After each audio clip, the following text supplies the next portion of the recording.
The next poem is also by James Wickham Riley.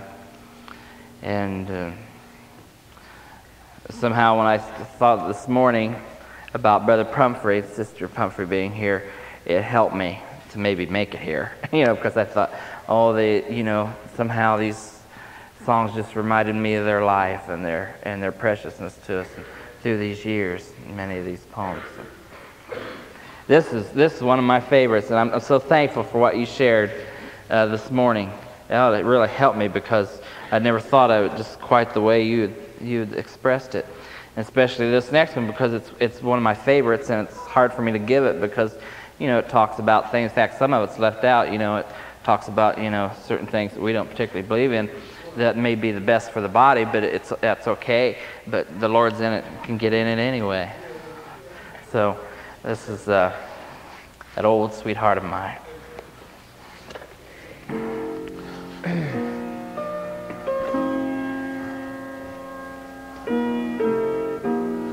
As one who cons that evening o'er an album all alone, muses on the faces of the friends that he has known, as I turn the leaves of fancy and shadowy design, I find the smiling features of an old sweetheart of mine. The lamplight seems to flicker with a glimmer of surprise as I turn it low to rest me of the dazzle in my eyes. And I light my pipe in silence, save a sigh that seems to yoke its fate with my tobacco and to vanish with the smoke.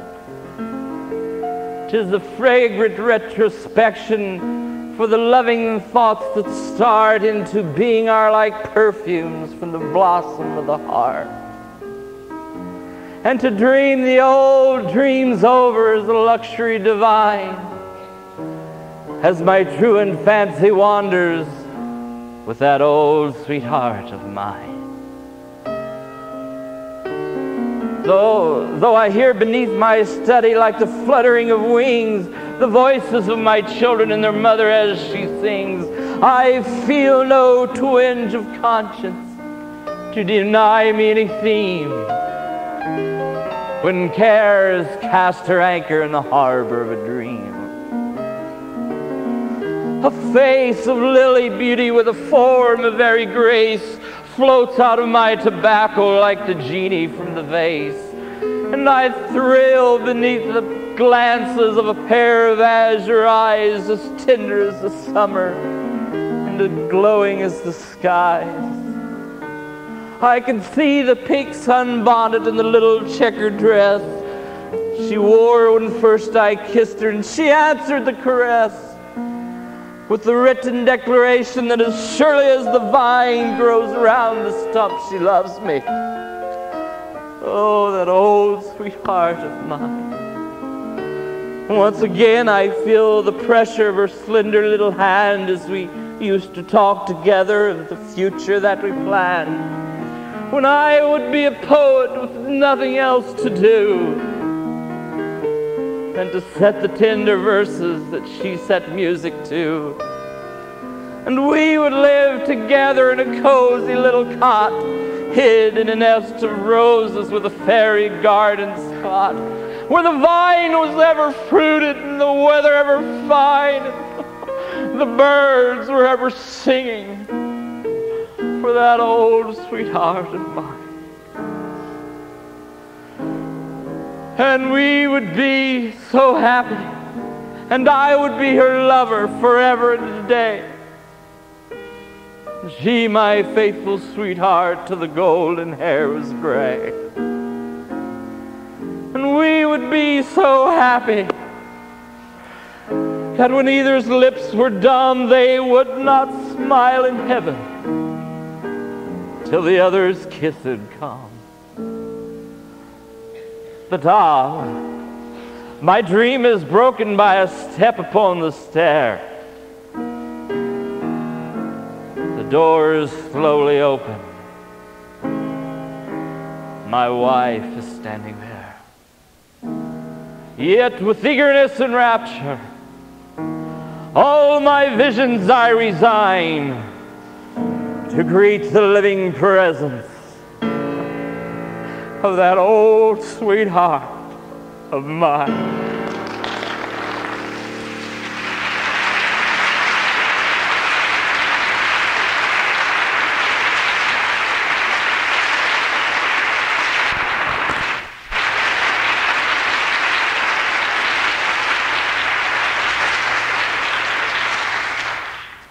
Never give that, but a few faces don't go by my memory. And I see Brother and Sister Helm, see John Light and Janie and Danny's mother and Johnny's mother, and various people come to mind. The next thing I'd like to do, I told Barbara the other night that I'd taken it out of my program because it's so long, and unless people are really into James Wickham Riley or into dramatics, it's kind of hard for them and kind of hard to hold them, but I told her that I'm doing it tonight for a very special friend of mine, and it's for David. So if it's too hard for you, you just take a nap or something, because this is for my friend, my buddy.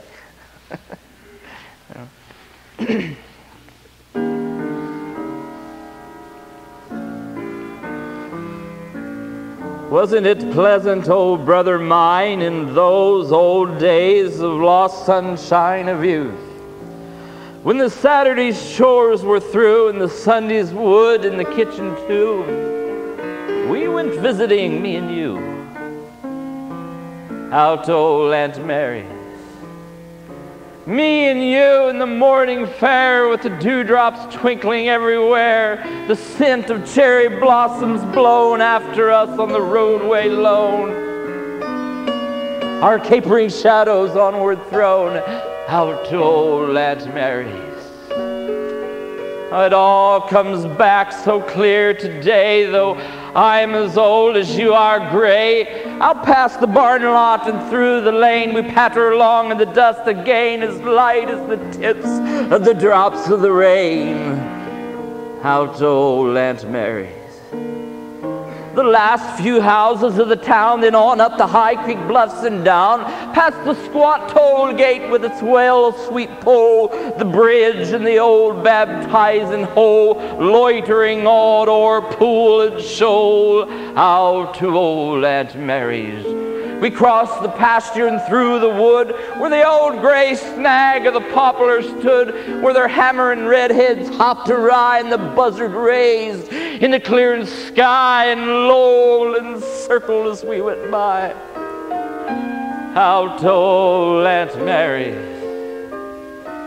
Or stayed by the glint of the red bird's wings, or the glimmer of the song that the bluebird sings.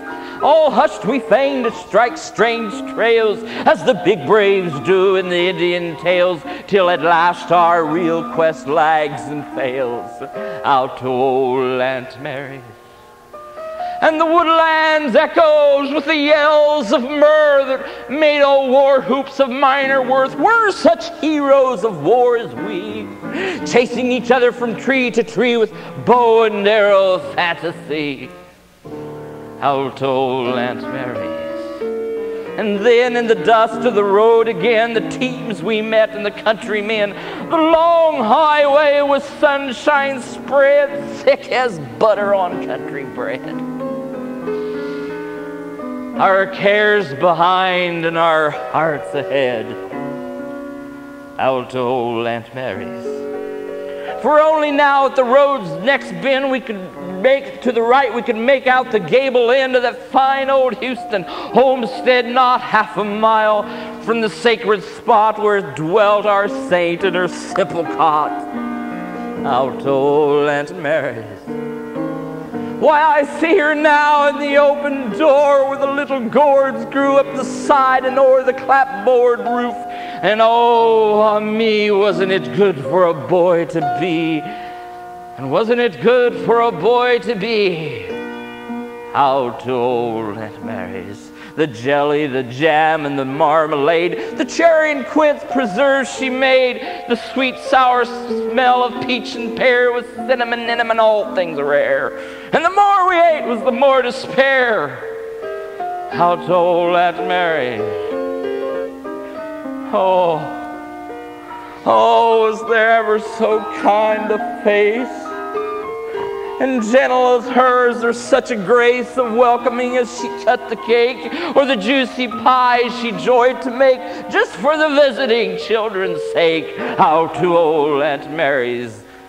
And the honey, too, in its amber comb, one only finds in an old farm home. The coffee fragrant and sweet and whole, so hot that we gloried to drink it so. Spangles of tears in our eyes, you know.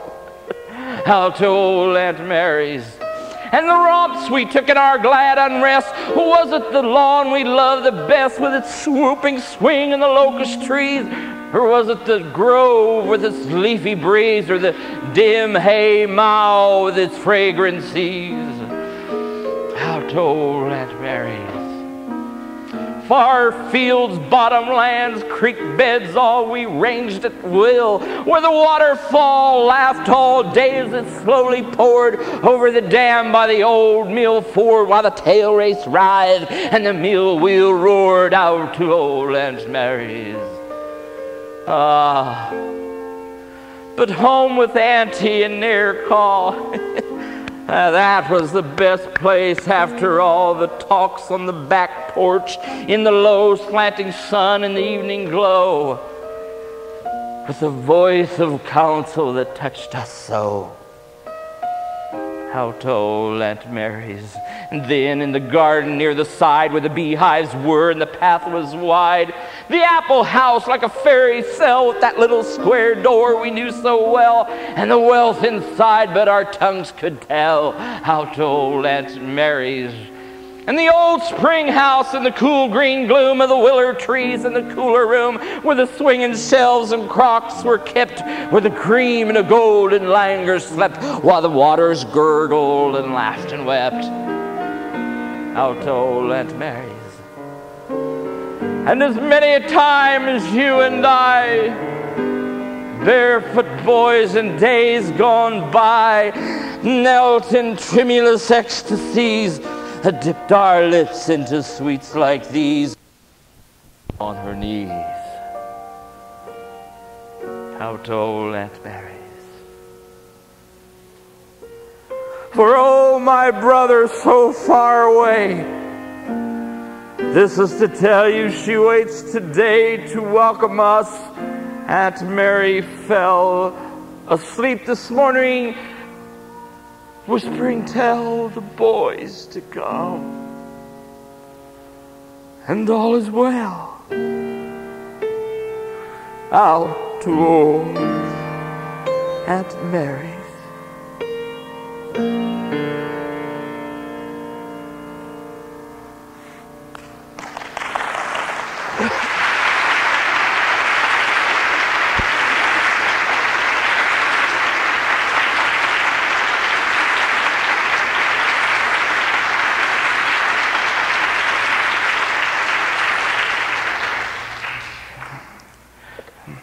What I'm going to do next is sort of through the years gotten to be our theme song, and you know, rightly so, because it's our testimony. And I thought, Oliver, how human we are, how feeble in the flesh we are.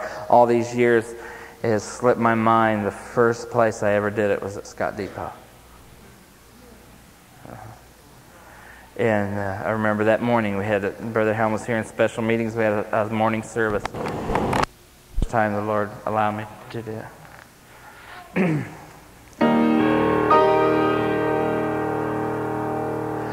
There's a lighthouse on the hillside that overlooks life's sea. When I'm tossed, it sends out a light that I might see, and the light that shines in darkness now will safely lead us on. Yes, the light from that old lighthouse that stands upon the shore. Everybody that lives about us says, tear that lighthouse down. The big ships don't pass this way anymore. There's no need of it standing round. Then my mind goes back to the stormy night when just in time I saw the light. Yes, the light from that old lighthouse that stands upon the hill. And I thank God for the lighthouse. I owe my life to Him, for Jesus is the lighthouse, and from the rocks of sin He has shown a light around me, that I might clearly see. And if it wasn't for the lighthouse, tell me, where would this ship be? Mid the tempest of a perilous storm, my life was fleeting, forsaken, forlorn. The raging waters of a wind-tossed sea moved me to cry, Lord, have mercy on me. That little boat of mine was weak and worn. All its riggings were tattered and torn. Surely, thought I, it will never bear more. Perhaps I'd better find rest on the shore. As closer I drew to the dry, safe dock, dark clouds appeared. Wind and wave against to rock my small, frail vessel, which longed for just rest, was destined to sail through still one more test. The fury of the sea mounted to screams. All was black, monstrous, evil, wicked dreams. Voices from hell shrilled, "You're through! It's over! Die! There's nothing worth living for." Came my cry as I was being hurled from bow to stern. A far distant figure did I discern, and straightway and forward He came toward me. I recognized Jesus of Galilee. Oh, His face shone of glory from heaven sent. Yet His manner was meek, lowly, and bent. Then speaking with authority until, lifting His hand, said, "Peace, be still." The laws of nature and reason of man were all defied as to Jesus I read. Oh, save me! Save me, dear Master, was my heartfelt cry. Have pity on me. I don't want to die. The sound of His voice I'll never forget. Oh yes, my precious one, that's what I meant when I hung on the cross and died for you. Prayed, "Father, forgive them. They know not what they do." And now as I'm launched once more out to sea, my mind's kept at peace as it stayed on Thee. My courses are charted by God's own hand, and by His grace I'll sail through to Beulah land. And I thank God for the lighthouse. I owe my life to Him, for Jesus is the lighthouse, and from the rocks of sin He has shown a light around me, that I might clearly see. And if it wasn't for my Jesus, tell me where would this ship be?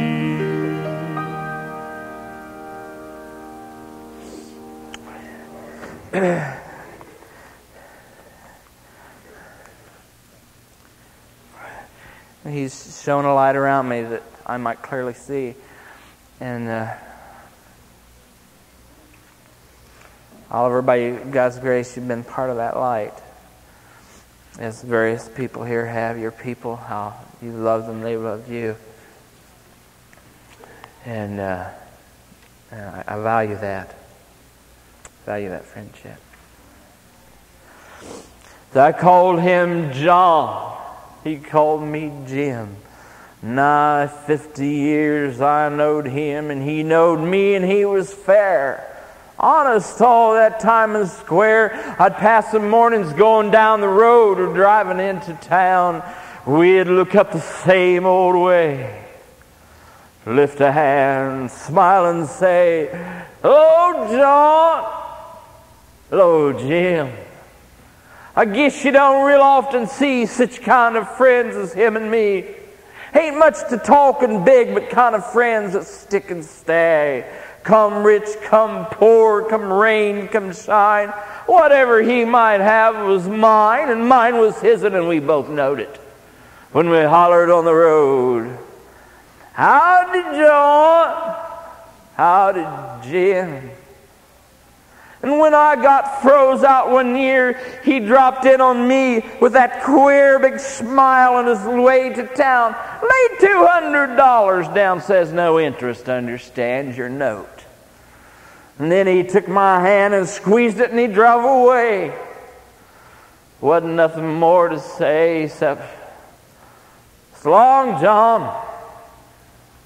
So long, Jim."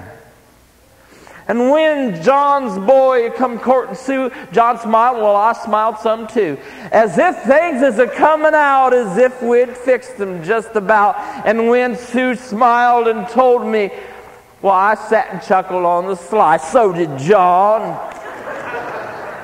Put out his hand, no words but these, you understand.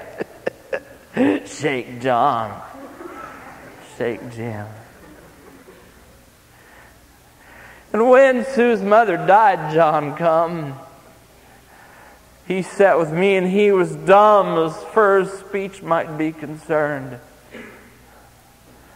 Oh, but in them eyes of his there burned a light of love.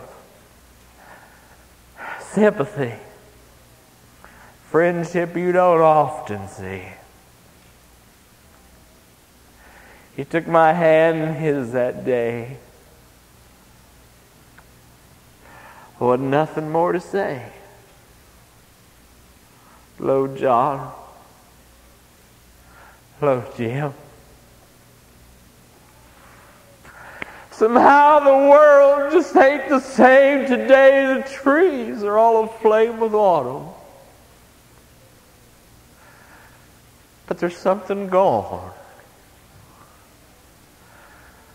Went out of life, I guess, with John. He nodded that old grizzled head.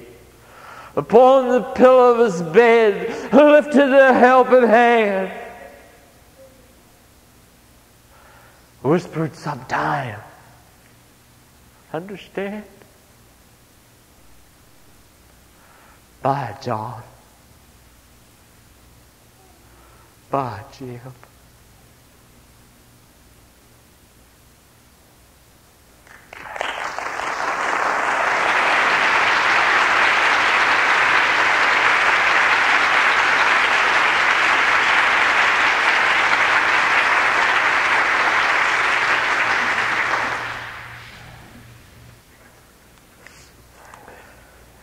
That people know a lot about theater, say you should never cry, you cheat your audience. But I guess I'll have to keep them. So thankful.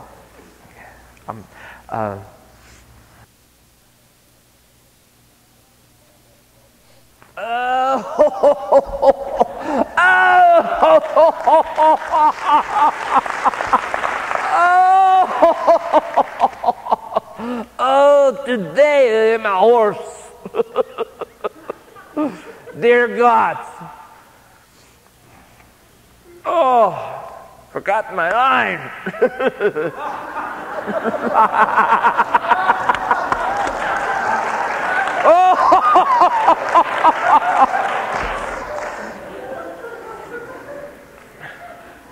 Dear God, did you have to let my horse lose a shoe just before the Sabbath?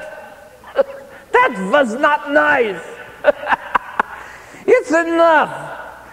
You blessed me with 5 daughters, a life of poverty. What you got against my horse? Oh, dear Lord, you made many, many poor people. I realize, of course, it's no great shame to be poor. But it's no great honor either. So what would have been so terrible is if Sylvia had a small fortune. If I were a rich man, and all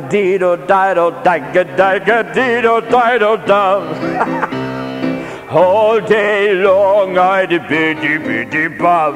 If I were a wealthy man, I wouldn't have to work hard.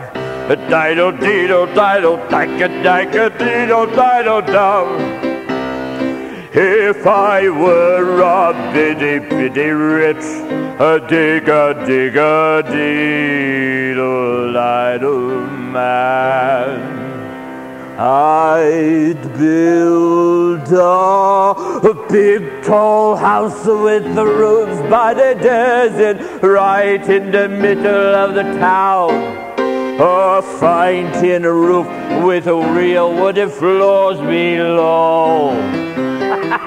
There could be one long staircase just going up, and one even longer coming down, and one more leading nowhere just for show. I'd fill my yard with chicks and turkeys and geese and ducks for the town to see and hear, squawking just as noisily as they can. And each loud quack and a gobble and a hoot and a squawk would land like a trumpet on the air, as if to say, here lives a wealthy man.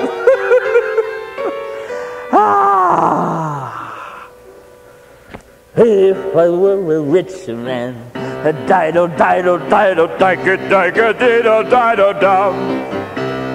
If I were a bitty bitch, if I were a wealthy man, I wouldn't have to work hard. Diddle-diddle-diddle-diddle-diddle-dum. If I were a bitty rich, a digga-digga-diddle-diddle man, I see my wife, my gold, looking like a rich man's wife with a proper double chin, supervising meals to her heart's delight. I see her putting on airs and strutting like a peacock. Oh, what a happy mood she's in. Screaming at their servants day and night. The most important men in town will come to fawn on me. They will ask me to advise them, like Solomon devised. If you please, Reptilia, pardon me, Reptilia, opposing problems that would cross a rabbi's eyes.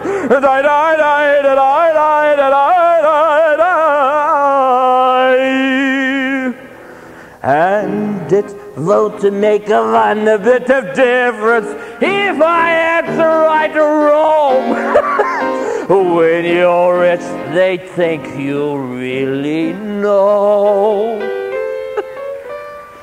If I were rich, I'd have the time that I lack to sit in the synagogue and pray. Maybe have a seat by the eastern wall, and I discuss the holy books with the learned men 7 hours every day. This would be the sweetest day of all.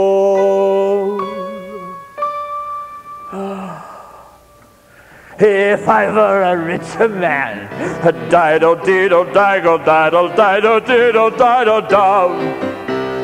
If I were a bitty rich, digga-digga-diggle-diddle-dum, I wouldn't have to work hard. Diddle-diddle-diddle-digga-digga-diddle-diddle-dum. Lord, who made the lion and the lamb, you decreed I should be what I am. Would it spoil some vast eternal plan? If I were a wealthy man.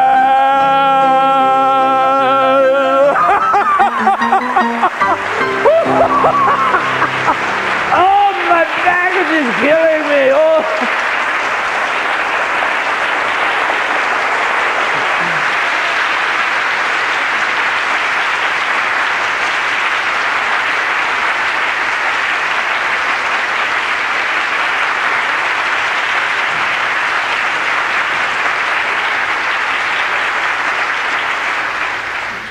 Very dear.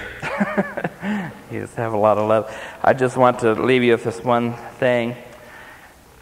And John and Martha sent a card to Barbara and Oliver. And on the card was a very beautiful poem, one of those little gems that keep getting deeper and deeper the more you get into it. Especially meaningful to us because